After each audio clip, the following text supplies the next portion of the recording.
At least 8 skiers have been found dead and one is still missing after an avalanche the size of a football field struck in California's Sierra Nevada mountains. It was the deadliest avalanche in state history. And now tonight, some people are raising questions about why the group was on the mountain in the first place during such treacherous conditions. CBS News chief correspondent Matt Gutman joining us live now from Truckee, California with more on this.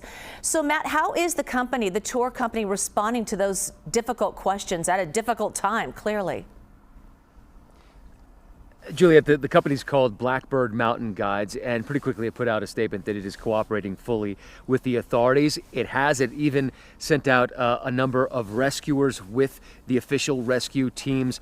They have also said that all of the guides on that tour were avalanche trained and even avalanche instructors, and that they had been in constant communication with the company about conditions and routes. But the question is, there was an avalanche watch issued on Sunday morning.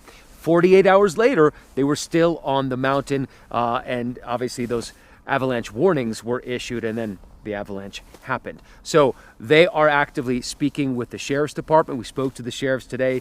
They're in those conversations. I don't think this is right now veering into anything that could be considered criminal, but just not the best judgment, according to Under Sheriff Sam Brown, who was a search and rescuer for many, many years. And I asked him specifically, was this a good idea? And he said no, because even if you are equipped and even if you are trained and prepared, you cannot always defeat Mother Nature. And so obviously this is a massive tragedy that has struck this community, and so many people here are feeling it.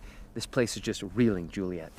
Yeah, I can only imagine. I can see just the zero visibility behind you. So what can you tell us about the recovery operation for that last skier who is presumed dead?